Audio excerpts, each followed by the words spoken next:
Hello friends, welcome है आप सभी का आज की करंट की क्लास में। चलिए, तो आज की करंट की क्लास में हम देखते हैं हमारे लिए क्या कुछ खास होने वाला है हमारे एग्ज़ाम के पॉइंट ऑफ व्यू से। चलिए स्टार्ट करते हैं आज की करंट की क्लास। ओके, तो पहला सवाल हमने यहाँ पे लिया है। सवाल नंबर 1। पहला सवाल है कि हाल ही में चर्चा में रही हियो तातो फर्स्ट हाइड्रो इलेक्ट्रिक परियोजना का संबंध किससे है। अभी चर्चा में है एक परियोजना है जिसका नाम है हियो, साथ में तातो फर्स्ट हाइड्रो इलेक्ट्रिक परियोजना है। इसका संबंध सिक्किम से है, अरुणाचल प्रदेश से है, लद्दाख से है, असम से है। तो इसका सही आंसर क्या होगा? बिल्कुल, अगर इसके सही आंसर की बात करें तो पहली बात इसका सही आंसर होगा ये परियोजना अरुणाचल प्रदेश में शुरू की गई है। अरुणाचल प्रदेश में शुरू की गई है। चलिए, एक परियोजना की बात कर रहे हैं जिसका नाम है यहाँ पे हाइड्रो इलेक्ट्रिक परियोजना। कैसी परियोजना है ये? परियोजना है हमारी हाइड्रो इलेक्ट्रिक परियोजना है ये। और हाइड्रो इलेक्ट्रिक परियोजना की बात करें तो इलेक्ट्रिक परियोजना है ये। जो परियोजना है हाइड्रो इलेक्ट्रिक परियोजना, ये परियोजना कैसी है? तो यहाँ पे अगर मैं हाइड्रो इलेक्ट्रिक परियोजना की बात करूँ तो ये दो परियोजनाएं हैं आपस में मिली हुई। कैसी परियोजनाएं हैं? दो परियोजनाएं हैं। कौन कौन सी परियोजनाएं हैं? एक का नाम है यहाँ पे हियो परियोजना, हियो, और दूसरी है तातो फर्स्ट, तातो फर्स्ट। तो यहाँ पे दो परियोजनाएं यहाँ पर हैं। और ये दोनों परियोजनाएं कहाँ पर हैं? तो ये दोनों परियोजनाएं आपका एक स्टेट है जिसका नाम है अरुणाचल प्रदेश। क्या नाम है? अरुणाचल प्रदेश। इस स्टेट की बात करें तो भाई इस स्टेट में दोनों परियोजनाएं हैं। ठीक है, ये परियोजनाएं बनाई जा रही हैं। तो भाई यहाँ पर अगर मैं बात करूँ, इन दोनों क्या बोलते हैं, ये दोनों परियोजनाएं बनाई जा रही हैं। और ये दोनों परियोजनाएं किससे निकल के जा रही हैं? अरुणाचल प्रदेश से निकल करके जा रही हैं। ठीक है, अब दूसरी बात ये आती है कि ये जो है लगभग कितना बिजली का उत्पादन करेंगी। तो ये जो है दोनों परियोजनाएं 240 मेगावाट बिजली का उत्पादन करने वाली हैं। 240 मेगावाट बिजली का उत्पादन करेंगी। और तीसरी बात यह है कि अरुणाचल प्रदेश को फ्री में कितनी बिजली देंगी? तो अरुणाचल प्रदेश को मिलेगी यहाँ पे 12% बिजली जो है इसकी एकदम फ्री में मिलेगी। ठीक है, चलिए, तो यहाँ पर अच्छे कितने करोड़ रुपए की जो है लागत लगा करके इसको शुरू किया जा रहा है?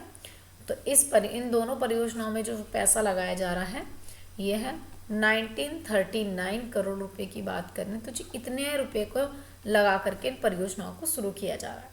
आंसर हो जाएगा option B is the correct answer. बिल्कुल सही आंसर हो जाएगा। चलिए, यहाँ पे हियो तातो परियोजनाएं आप देख सकते हैं। चलिए, कुछ और भी परियोजनाएं हैं। दामोदर घाटी परियोजना कहाँ है? दामोदर घाटी परियोजना ये झारखंड और वेस्ट बंगाल में है, दामोदर घाटी परियोजना। इसके बाद में भाखड़ा नागल परियोजना की बात करें, पंजाब और हरियाणा की बात करें तो इन दोनों को बेनिफिट देती है। हीराकुड परियोजना उड़ीसा की बात कर लेंगे। और रिहंद बांध परियोजना ये उत्तर प्रदेश में हो जाएगी। चलिए, सवाल नंबर 2। सवाल नंबर 2 है कि हाल ही में नई चेतना 3.0 अभियान किसने लॉन्च किया है? तो नई चेतना अभियान 3.0 किसने लॉन्च किया है? ग्रामीण विकास मंत्रालय ने, सहकारिता मंत्रालय ने, कौशल विकास और उद्यमिता मंत्रालय ने, शिक्षा मंत्रालय ने। किसने इसको लॉन्च किया है? बिल्कुल, इसको लॉन्च करने की बात करें तो ये जो है ग्रामीण विकास मंत्रालय के द्वारा चेतना 3.0 अभियान लॉन्च किया गया है। किसके द्वारा? ग्रामीण विकास मंत्रालय के द्वारा इसको लॉन्च किया गया है। नई चेतना, यहाँ पे नई चेतना 3.0 ये एक अभियान है। इसको लॉन्च किसने करा है? ग्रामीण विकास मंत्रालय ने। अच्छा, ये बात बिल्कुल ठीक है। तो भाई यहाँ पर अगर मैं बात करूँ तो शामिल कौन है इसमें? इसमें शामिल हैं आपके शिवराज सिंह चौहान। कौन शामिल होंगे यहाँ पे इसको लॉन्च करने वाले? ये हो जाएंगे शिवराज सिंह चौहान। की बात करूँ तो भाई इस मिनिस्ट्री से संबंधित मंत्री हो जाएंगे, यानी कि ministry of rural and development की बात करें तो ये कौन हो जाएंगे? ये हो जाएंगे शिवराज सिंह चौहान। अच्छा, जो कृषि ये किस किस को विकास, यहाँ पे नई चेतना अभियान जो है ये किसको बढ़ावा देगा? अगर इस अभियान की मैं बात करूँ तो ये जो अभियान है ये अभियान एक तो ये कृषि को कृषि जो मतलब यहाँ पे हमारे मंत्री हैं कृषि किसान और ग्रामीण विकास मंत्रालय, तो कृषि ग्रामीण विकास मंत्रालय इसके द्वारा लॉन्च किया है। तो कृषि किसान को और ग्रामीण विकास को जो है यहाँ पे ये बढ़ावा देगा। अच्छा, दूसरी बात आती है कि क्यों इसका मेन उद्देश्य ये नहीं है, बल्कि इसको लॉन्च करने वाले तो ये हैं, लेकिन मेन उद्देश्य क्या है इसका? मेन उद्देश्य है जी इसका महिलाओं को लेकर के जो लिंग आधारित भेदभाव है उसको रोकना, यानी कि लिंग आधारित हिंसा को रोकना। क्या काम करेगा ये?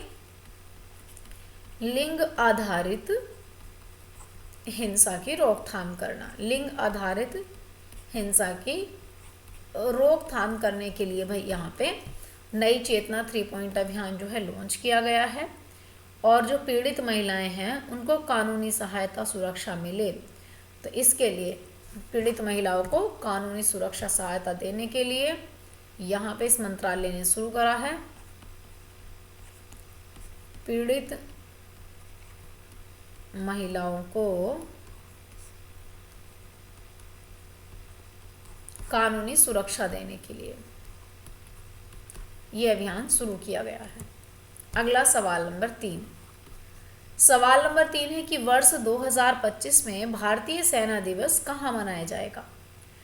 2025 की बात कर रहे हैं, 2025 में भारतीय सेना दिवस कहाँ मनाया जाएगा?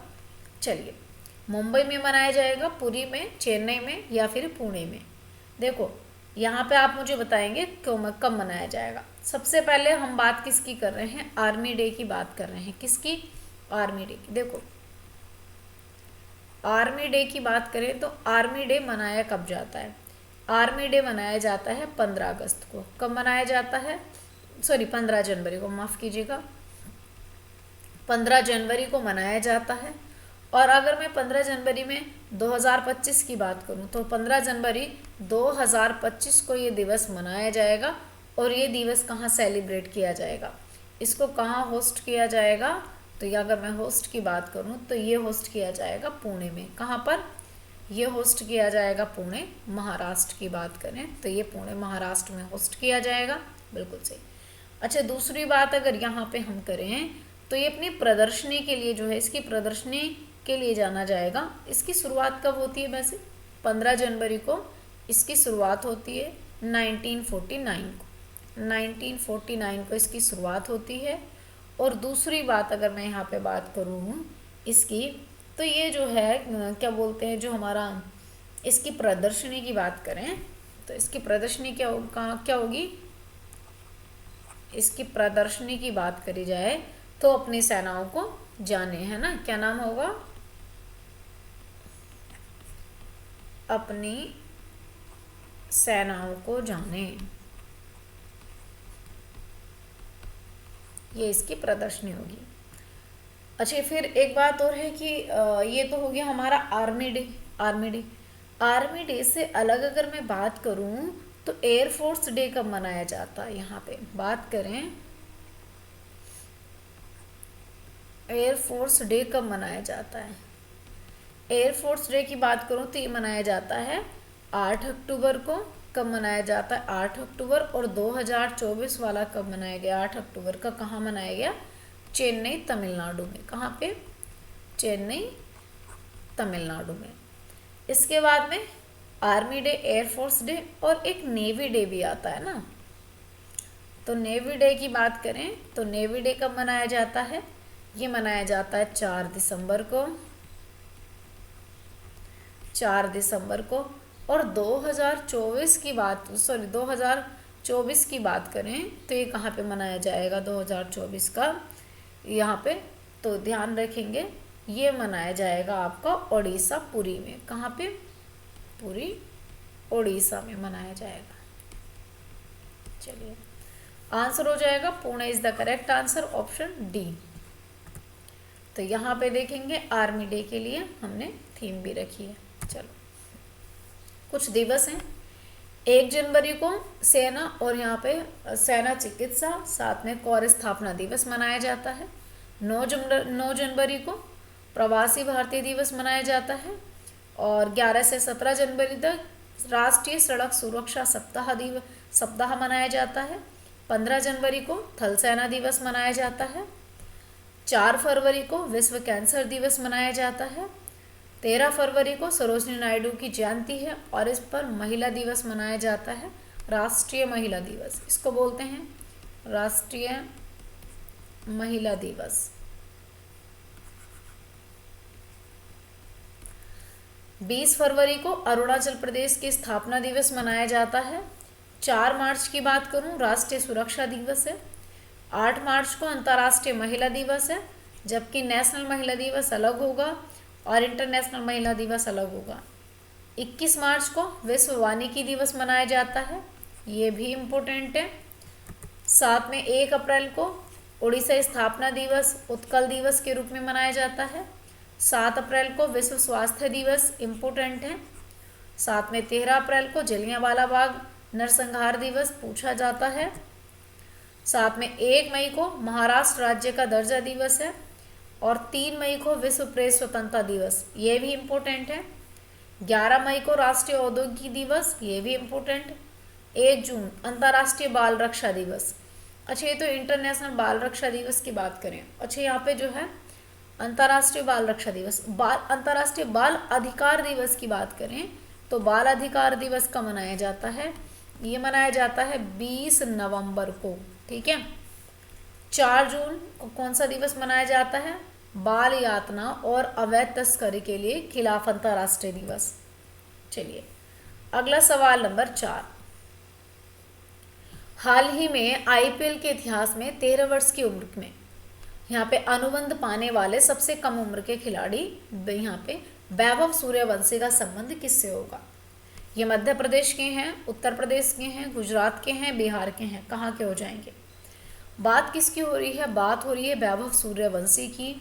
तो अगर मैं यहाँ पे वैभव सूर्यवंशी की बात करूँ, वैभव सूर्यवंशी की अगर बात करें तो जो वैभव सूर्यवंशी हैं इनकी एज कितनी है? एज है इनकी 13 वर्ष, ये 13 वर्ष के हैं मात्र।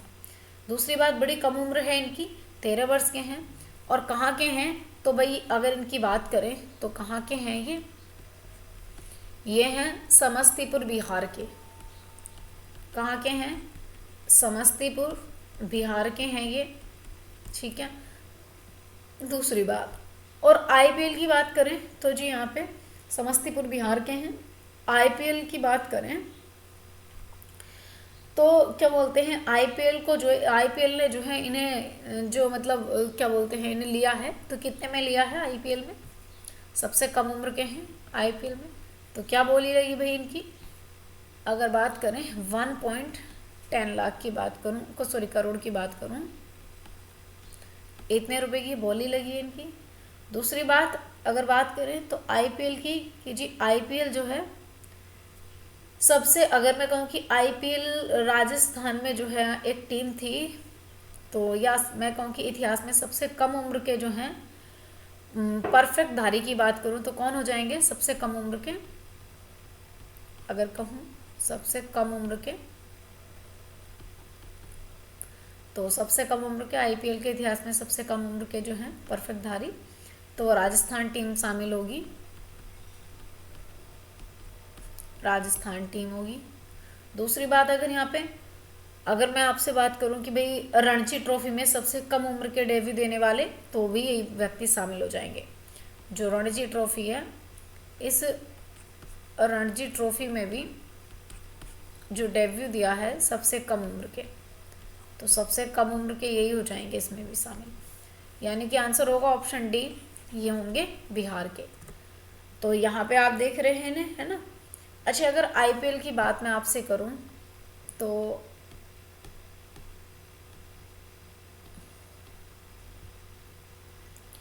अगर यहाँ पे बात करूं मैं आईपीएल में, तो ये जो है क्या बोलते हैं आईपीएल का सबसे महंगा खिलाड़ी कौन बिका है? मैंने कुछ दिन पहले बताया था आईपीएल का सबसे महंगा खिलाड़ी कौन होगा। सबसे महंगा खिलाड़ी क्या नाम था? इनका नाम था ऋषभ पंत। और ऋषभ पंत की बात करूं तो जी इनको कितने में बेचा गया था या कितनी बोली लगी थी इनकी? 27 करोड़। कितनी थी जी?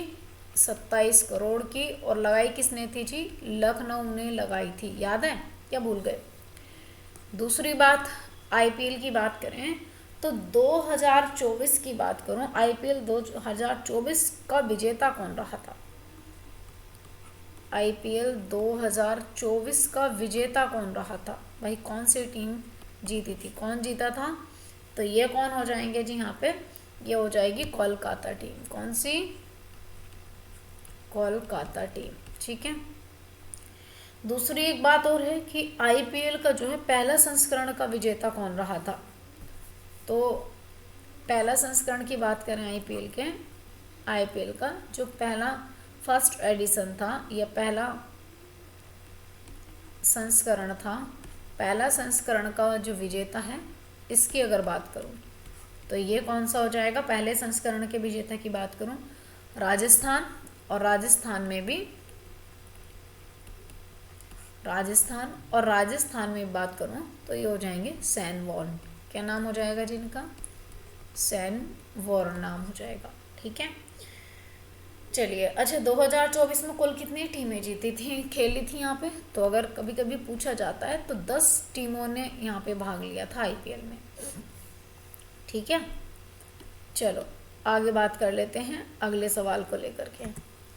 सवाल नंबर 5, हाल ही में बुनियादी पशुपालन सांख्यिकी 2024 के अनुसार शीर्ष दुग्ध उत्पादन राज्य कौन सा होगा? तो भाई दूध उत्पादन में टॉप राज्य कौन सा होगा? उत्तर प्रदेश होगा, राजस्थान, मध्य प्रदेश या गुजरात? सही आंसर क्या हो जाएगा? बात हो रही है बुनियादी पशुपालन सांख्यिकी 2024 की। किसकी बात करें? हम कर रहे हैं जी जो बुनियादी पशुपालन है, पशुपालन सांख्यिकी 2024, इसकी बात कर रहे हैं हम, है ना। अब इसकी बात करें तो भाई इसमें अब हमने पूछा है कि भाई यहाँ पे सांख्यिकी के अनुसार दुग्ध उत्पादन में कौन सा राज्य टॉप पर है। सबसे पहली बात करें तो जी एक रिपोर्ट दी गई है 1 मार्च 2023 से 29 फरवरी 2024 तक के लिए, है ना। एक रिपोर्ट दी जाती है जो 1 मार्च से शुरू होती है काउंटिंग करनी 2023 से, और ये होती है 29 फरवरी 2024 तक। ये आंकड़े इकट्ठे करे जाते हैं। अब इन आंकड़ों के अनुसार कुछ चीज़ें रखी गई हैं। सबसे पहली बात रखी गई जो दूध उत्पादन, दूध उत्पादन की बात करें तो जी किस जिले में सबसे ज़्यादा दूध उत्पादन हो रहा है? सबसे ज़्यादा दूध उत्पादन है यूपी में, उत्तर प्रदेश में, यानी कि 16.21%, और उसके बाद में आता है राजस्थान। कौन सा आता है? राजस्थान, और राजस्थान में है 14.5% दूध का उत्पादन। दूसरे नंबर पे आता है जी इस रिपोर्ट में ही अंडे का उत्पादन। अब अंडा उत्पादन की बात करें तो अंडे उत्पादन में आंध्र प्रदेश कितने पे आता है? पहले नंबर पे आता है आंध्र प्रदेश, और दूसरे नंबर पर आता है तमिलनाडु, और इसके बाद में आता है जी मांस का उत्पादन। इस रिपोर्ट में आता है जी मांस का उत्पादन, और मांस के उत्पादन में सबसे पहले नंबर पे आता है वेस्ट बंगाल, और दूसरे नंबर पे आता है जी यूपी, बढ़िया मांस उत्पादन में। इसके बाद में एक और चीज़ है जिसमें है ऊन उत्पादन। ऊन उत्पादन में जी सबसे पहले आता है आपका राजस्थान, और दूसरा आता है जी आपका जम्मू कश्मीर, ठीक है। तो ये कुछ आंकड़े दिए गए हैं, और मैंने पूछा है कि दूध उत्पादन में कौन सा राज्य टॉप पर है। तो भाई दूध उत्पादन में कौन सा राज्य टॉप पर है? ये है उत्तर प्रदेश, और कौन से स्थान पर है? तो भाई पहले नंबर पर 16.21% दूध का उत्पादन करके अकेला टॉप नंबर ले रहा है, ठीक है। चलिए आगे बात कर लेते हैं, अगले सवाल को देख लेते हैं। तो यहाँ पे मैंने भी कुछ बात करी है मिल्क की। तो वैसे भी अगर बात करूँ ओवरऑल पूरे वर्ल्ड में तो भारत ही दूध उत्पादन में सबसे ऊपर नंबर पर है ना। चलिए अगला सवाल, सवाल नंबर 6, हाल ही में केंद्रीय मंत्री गजेंद्र सिंह शेखावत ने अंतर्राष्ट्रीय पर्यटन मार्ट के 12वें संस्करण का उद्घाटन कहाँ पर किया है?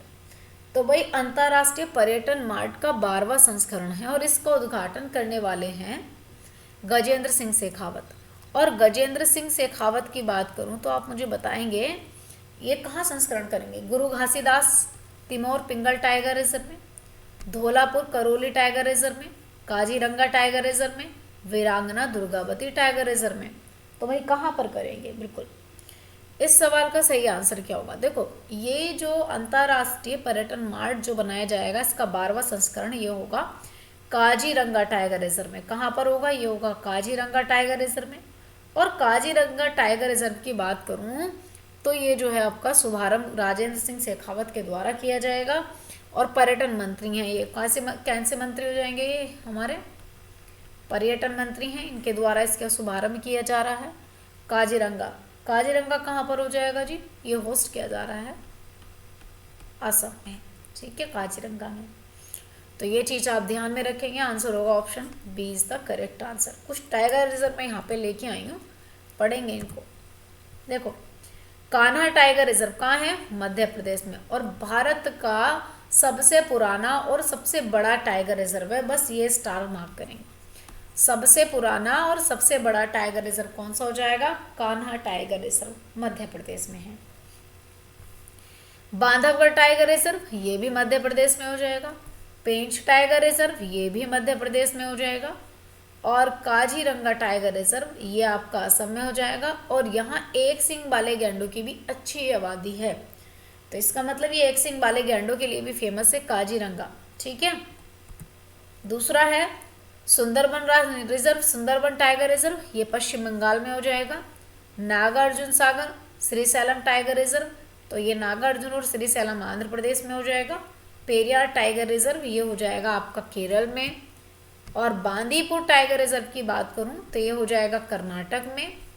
और मैं यहाँ पे मेलघाट टाइगर रिजर्व ये महाराष्ट्र में हो जाएगा। साथ में पलाऊ टाइगर रिजर्व ये आपका झारखंड में हो जाएगा, ठीक है।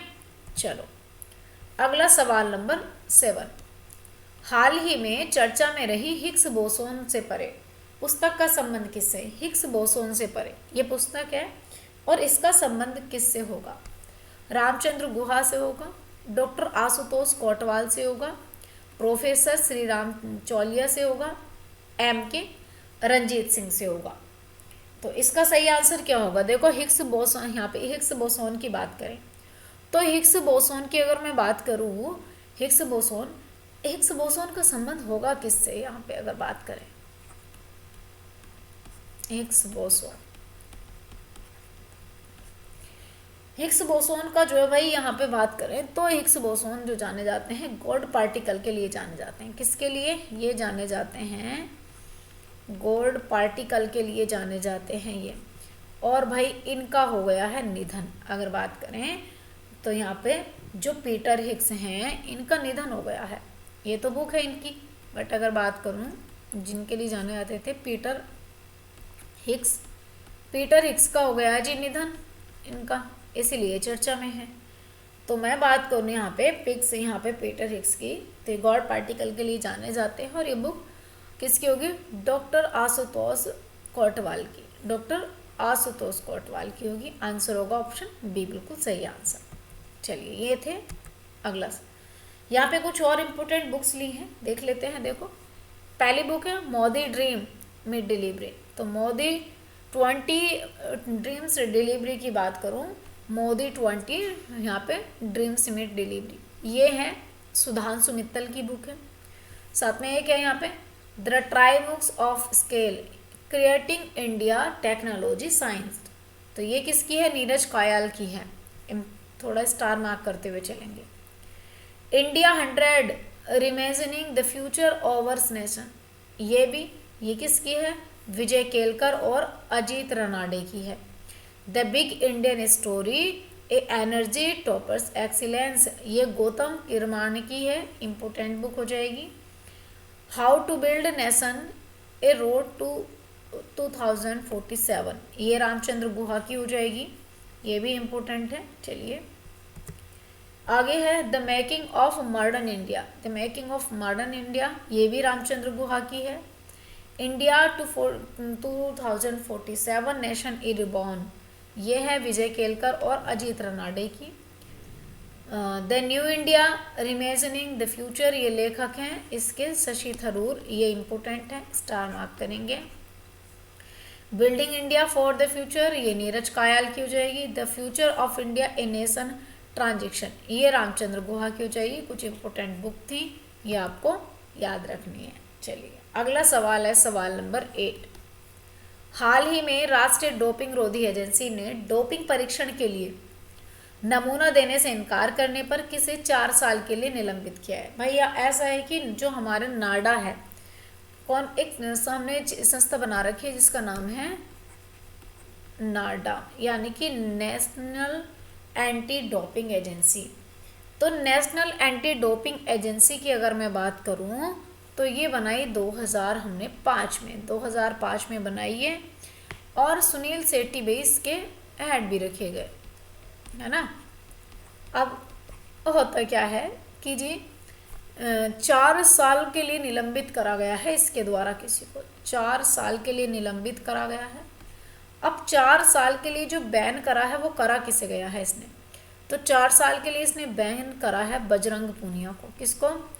इनका नाम है बजरंग पूनिया। इन बजरंग पूनिया को इनने निलंबित करा है। क्यों निलंबित करा है? क्योंकि इन्होंने जो है नेशनल एंटी डोपिंग एजेंसी के परीक्षण के नमूना देने के लिए मना कर दिया। अब ये मना करने पर इन्हें लगा कि भाई इन्होंने जो है किसी एल्कोहल का यूज़ करा है। नाडा क्या करती है? नाडा का काम यह होता है कि आप किसी भी प्रकार का नशा करने के बाद, किसी प्रकार का नशा करके आप खेल में नहीं आ सकते हैं, है ना। यही तो काम होता है, बिल्कुल। तो भाई इनको जो है बैन कर दिया है। अब बजरंग पूनिया किस राज्य के हैं? ये हैं हरियाणा के। तो ये क्या इतने इम्पोर्टेंट हैं? हाँ भाई ये इम्पोर्टेंट तो हैं। क्यों? क्योंकि भाई जो टोक्यो में ओलंपिक हो रहा था, इस टोक्यो ओलंपिक की बात करूं तो जी टोक्यो ओलंपिक में इन्होंने ब्रॉन्ज मेडल जीता था। और ब्रॉन्ज मेडल जीता था किस खेल में? तो जी ये हैं कुश्ती के खिलाड़ी। किसके हैं? ये कुश्ती के खिलाड़ी हैं। कुश्ती में इन्होंने टोक्यो ओलंपिक में ब्रॉन्ज जीता था, है ना। इसलिए तो नाम क्या हो जाएगा? Bajrang Punia is the correct answer, option A बिल्कुल सही आंसर हो जाएगा। ये है बजरंग पूनिया और भारत के आनवान शान के रूप में भी देखा जाता है इन्हें, बहुत अच्छा परफॉर्मेंस करते हैं ये। चलिए सवाल नंबर 9। झारखंड के 14वें मुख्यमंत्री पद पर कौन शपथ लेंगे? झारखंड के भाई 14 नंबर के मुख्यमंत्री बनने वाले हैं। तो हेमंत सोरेन बनेंगे, नायब सैनी, मोहन यादव, भजन लाल शर्मा। तो भाई कौन बनने वाले हैं? झारखंड की बात कर रहे हैं भाई हम यहाँ पे। झारखंड के सीएम जो बनेंगे अब, इनका नाम है हेमंत सोरेन। क्या नाम है? हेमंत सोरेन की बात करें, हेमंत सोरेन यहाँ पे सीएम बनने वाले हैं। चलिए हेमंत सोरेन की बात करूँ तो हेमंत सोरेन किस पार्टी से हैं? तो भाई ये हैं झारखंड मुक्ति मोर्चा पार्टी से बनेंगे। किससे? ये बनेंगे झारखंड मुक्ति मोर्चा पार्टी से, ठीक है। झारखंड मुक्ति मोर्चा पार्टी से। कितनी सीटें ली हैं भाई इन्होंने? इन्होंने ली हैं 56 सीट, ठीक है। अच्छा यहाँ पे अगर मैं बात करूँ तो यहाँ पे जो विधानसभा है, विधानसभा में कितनी सीटें हैं? इनके पास इतनी आई हैं। तो विधानसभा में टोटल सीटें कितनी हैं? 81। 81 सीटों में 56 सीटें भाई इनको मिल चुकी हैं। अच्छा दूसरी बात, तो इनको शपथ कब दिलाई जाएगी? तो जी 28 नवंबर की बात करें, 28 नवंबर को शपथ दिलाई गई। और किसके द्वारा? राज्यपाल के द्वारा शपथ दिलाई। और राज्यपाल का नाम क्या हो जाएगा इनका? तो जी इनके राज्यपाल हो जाएंगे संतोष गंगवार। क्या नाम हो जाएगा? इनका नाम है संतोष गंगवार। संतोष गंगवार की बात करें तो जी इनके द्वारा इन्हें शपथ दिलाई गई है, ठीक है। चलिए अगला सवाल नंबर 10। राष्ट्रीय समुद्री खोज और बचाव अभ्यास और कार्यशाला, जिसका नाम है यहाँ पे सारेक्स 2024 का 11वां संस्करण कहाँ पर शुरू होगा? विशाखापत्तनम में शुरू होगा, कोच्चि में, चेन्नई में, पुदुचेरी में। बात किसकी हो रही है जी? बात कर रहे हैं हम सारेक्स की। सारेक्स 2024। सारेक्स 2024 की अगर बात करी जाए तो जो सारेक्स 2024 है, अगर इसकी बात करूं सारेक्स 2024 की, तो जी ये समुद्री खोज बचाव अभ्यास एक कैसा अभ्यास है? तो ये है हमारा समुद्री खोज के लिए और साथ में बचाव के लिए, जो समुद्र में खोज की बचाव के लिए एक एक्सरसाइज होगी हमारी, ठीक है, अभ्यास होगा। और इस अभ्यास की मैं बात करूं तो जी इसको जो यहाँ पे शुरू किया जा रहा है, इसको होस्ट कौन करता है? अगर इसको शुरू की बात करें तो इसको जो है देखो एक होस्ट कर, वैसे तो इसको जो होस्ट करेगा कोच ही करने वाला है ना। तो इसको इंडियन जो कोस्ट गार्ड है, इंडिया कोस्ट गार्ड की बात करें, इंडियन कोस्ट गार्ड, तो इंडियन कोस्ट गार्ड भाई इसको होस्ट करेगा, है ना, सॉरी शुरू करेगा। अब इसको भाई होस्ट कहाँ पे किया जाएगा? इसको जो मतलब एडिशन, इसका जो एडिशन है, तो इस एडिशन तो 24 का एडिशन की बात करें तो इसको होस्ट करेगा भाई यहाँ पे कोच्चि, और कोच्चि है आपका केरल में। कोच्चि इसको होस्ट करेगा केरल में। और एडिशन कौन से नंबर का होगा? संस्करण की बात करूँ तो संस्करण होगा ये 11 नंबर का, 11वां एडिशन हो जाएगा। अच्छा, इसको स्टार्ट करने वाले कौन से व्यक्ति हैं जो यहाँ पे इसको स्टार्ट करेंगे? स्टार्ट करने वालों का नाम क्या होगा? तो जी यहाँ पे हो जाएंगे एस परमिश। और एस परमिश कौन है, जानते हो आप? एस परमिश, हाँ, कौन है ये? महानिदेशक हैं किसके? इंडियन कोस्ट गार्ड के। तो भाई किसके महानिदेशक हैं? इंडियन कोस्ट गार्ड के ये महानिदेशक हैं जिनके द्वारा इसको शुरू किया जाएगा, ठीक है। चलिए, तो आज की क्लास को हम इतना ही रखेंगे। आंसर होगा option B is the correct answer, Kochi is the correct answer, ठीक है। तो यहाँ पे देखो सारक्स 24 जो है, यहाँ पे जो ISG है इंडियन कोस्ट गार्ड, इसको जो है largest national maritime search and यहाँ पे कह रहा है रिसर्च एक्सरसाइज है और इसको शुरू किया जा चुका है। चलिए, तो थैंक यू, इतना ही रखते हैं, बाकी सब चीज़ें कल देखते हैं।